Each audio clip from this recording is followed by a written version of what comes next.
Hello everyone, and welcome to Michelle Reads the Bible, where we're getting through the Bible in chronological order as best as theologians and scholars can determine.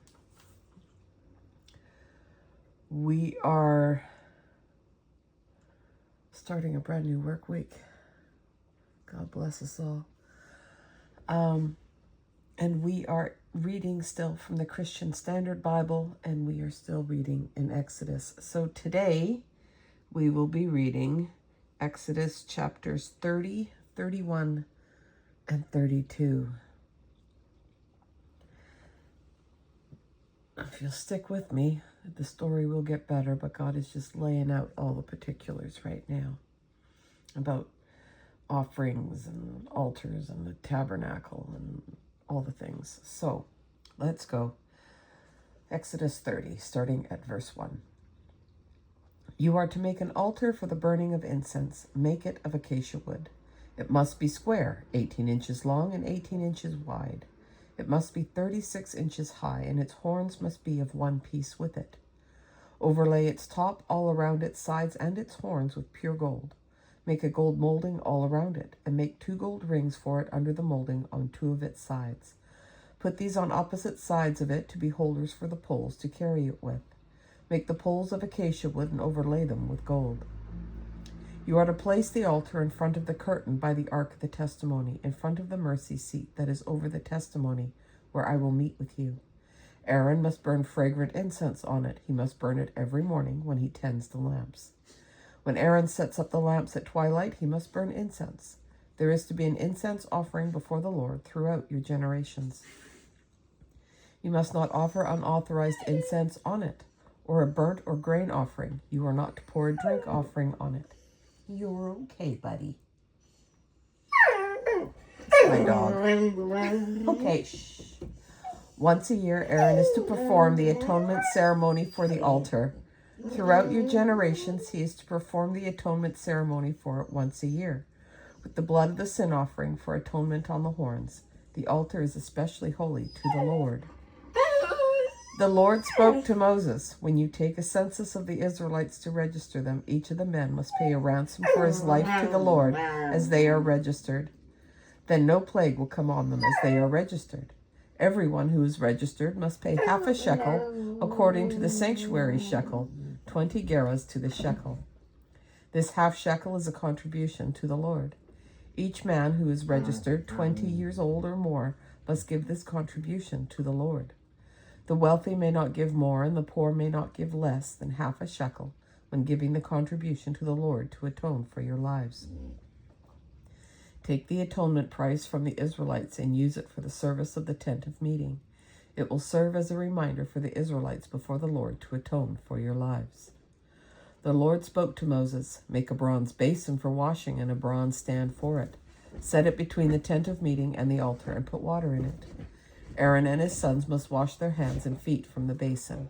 Whenever they enter the tent of meeting or approach the altar to minister by burning a food offering to the Lord, they must wash with water so that they will not die. They must wash their hands and feet so that they will not die. This is to be a permanent statute for them, for Aaron and his descendants throughout their generations.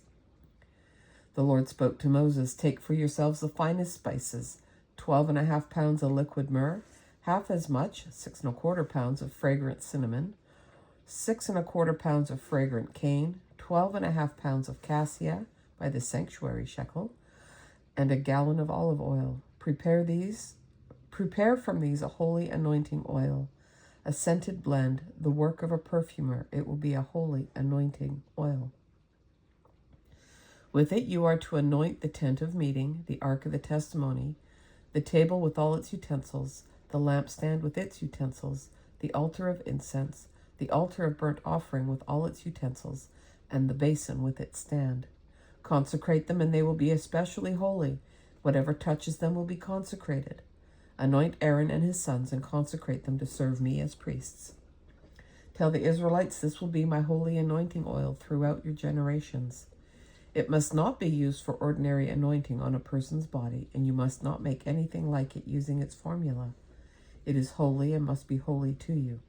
Anyone who blends something like it or puts some of it on an unauthorized person must be cut off from his people.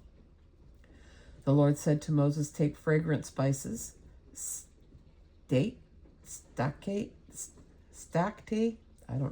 onica, and galbanum.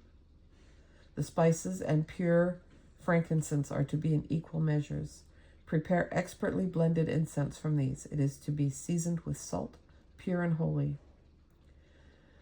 Grind some of it into a fine powder and put some in front of the testimony in the tent of meeting where I will meet with you. It must be especially holy to you. As for the incense you are making, you must not make any for yourselves using its formula. It is to be regarded by you as holy, belonging to the Lord. Anyone who makes something like it to smell its fragrance must be cut off from his people.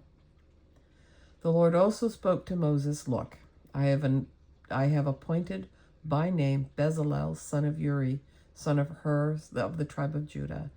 I have filled him with God's Spirit, with wisdom, understanding, and ability in every craft, to design artistic works in gold, silver, and bronze, to cut gemstones for mounting, and to carve wood for work in every craft. I have also selected Aholiab, son of Ahisamach, of the tribe of Dan, to be with him. I have put wisdom in the heart of every skilled artisan in order to make all that I have commanded you. The tent of meeting, the ark of the testimony, the mercy seat that is on top of it, and all the other furnishings of the tent. The table with its utensils, the pure gold lampstand with all its utensils, the altar of incense, the altar of burnt offering with all its utensils, the basin with its stand, the specially woven garments, both the holy garments for the priest Aaron and the garments for his sons to serve as priests, the anointing oil, and the fragrant incense for the sanctuary. They must make them according to all I have commanded you. Then he said to Moses, tell the Israelites, you must observe my Sabbaths, for it is a sign between me and you throughout your generations, so that you will know that I am the Lord who consecrates you. Observe the Sabbath, for it is holy to you. Whoever profanes it must be put to death. If anyone does work on it, that person must be cut off from his people. Work may be done for 6 days, but on the 7th day there must be a Sabbath of complete rest, holy to the Lord. Anyone who does work on the Sabbath day must be put to death. The Israelites must observe the Sabbath, celebrating it throughout their generations as a permanent covenant. It is a sign forever between me and the Israelites, for in 6 days the Lord made the heavens and the earth, but on the 7th day he rested and was refreshed. When he finished speaking with Moses on Mount Sinai, he gave them the 2 tablets of the testimony, stone tablets inscribed by the finger of God. When the people saw that Moses delayed in coming down from the mountain, they gathered around Aaron and said to him, come, make gods for us who will go before us, because this Moses, the man who brought us up from the land of Egypt, we don't know what has happened to him. So Aaron replied to them, take off the gold rings that are on the ears of your wives, your sons, your daughters, and bring them to me. So all the people took off the gold rings that were on their ears and brought them to Aaron, and he took the gold from them, fashioned it with an engraving tool, and made it into the image of a calf. Then they said, Israel, these are your gods who brought you up from the land of Egypt. When Aaron saw this, he built an altar in front of it and made an announcement. There will be a festival to the Lord tomorrow. Early the next morning they arose, offered burnt offerings, and presented fellowship offerings. Oh, this is not going to end well. The people sat down to eat and drink and got up to party. The Lord spoke to Moses, go down at once, for your people you brought up from the land of Egypt have acted corruptly. They have quickly turned from the way I commanded them, and they have made for themselves an image of a calf. They have bowed down to it, sacrificed to it, and said, Israel, these are your gods, who brought you up from the land of Egypt. The Lord also said to Moses, I have seen this people, and they are indeed a stiff-necked people. Now leave me alone, so that my anger can burn against them, and I can destroy them. Then I will make you into a great nation. But Moses sought the favor of the Lord his God. Lord, why does your anger burn against your people you brought out of the land of Egypt with great power and a strong hand? Why should the Egyptians say he brought them out with an evil intent to kill them in the mountains and eliminate them from the face of the earth? Turn from your fierce anger and relent concerning this disaster planned for your people. Remember your servants Abraham, Isaac, and Israel. You swore to them by yourself and declared, I will make your offspring as numerous as the stars of the sky, and will give your offspring all this land that I have promised, and they will inherit it forever. So the Lord relented concerning the disaster he had said he would bring on his people. Then Moses turned and went down the mountain with the 2 tablets of the testimony in his hands. They were inscribed on both sides, inscribed front and back. The tablets were the work of God, and the writing was God's writing engraved on the tablets. When Joshua heard the sound of the people as they shouted, he said to Moses, "There is the sound of war in the camp." But Moses said, "It's not the sound of a victory crying, and not the sound of a cry of defeat. I hear the sound of singing." As he approached the camp and saw the calf and the dancing, Moses became enraged and threw the tablets out of his hands, smashing them at the base of the mountain. He took the calf they had made, burned it up, and ground it into powder. He scattered the powder over the surface of the water and forced the Israelites to drink the water. Then Moses asked Aaron, "What did these people do to you that you have led them into such a grave sin?" "Don't be enraged, my lord," Aaron replied. "You yourself know that the people are intent on evil. They said to me, 'Make gods for us who will go before us, because this Moses, the man who brought us up from the land of Egypt, we don't know what has happened to him.' So I said, 'Whoever has gold, take it off.' And they gave it to me, and when I threw it into the fire, out came this calf." Yeah, I don't think that's how that happened. Moses saw that the people were out of control, for Aaron had let them get out of control, making them a laughingstock to their enemies. And Moses stood at the camp's entrance and said, "Whoever is for the Lord, come to me." And all the Levites gathered around him, and he told them, "This is what the Lord, the God of Israel, says. Every man fasten his sword to his side, go back and forth throughout the camp, from entrance to entrance, and each of you kill his brother, his friend, and his neighbor." The Levites did as Moses commanded, and about 3,000 men fell dead that day among the people. And afterward Moses says, "Today you have been dedicated to the Lord, since each man went against his son and his brother. Therefore you have brought a blessing on yourselves today." The following day Moses said to the people, "You have committed a grave sin.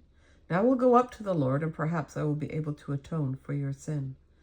So Moses returned to the Lord and said, "Oh, these people have committed a grave sin, and they have made a gold god for themselves. Now if you would only forgive their sin, but if not, please erase me from the book you have written."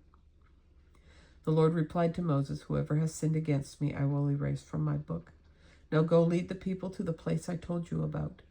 See, my angel will go before you, but on the day I settle accounts, I will hold them accountable for their sins." And the Lord inflicted a plague on the people for what they did with the calf Aaron had made. And that's our reading for today. And it's a sad statement of affairs that people and us could turn away so easily. And it was a calculated decision in some ways, because it was in the waiting, not because they were tempted or anything, but they were tired of waiting. And aren't we that way sometimes? Tired of the waiting. And yet, sometimes the wait is what we're supposed to do. Anyways, I hope you all have a great day. Thanks for joining me. And I hope you'll join me again tomorrow. Take care, and bye for now.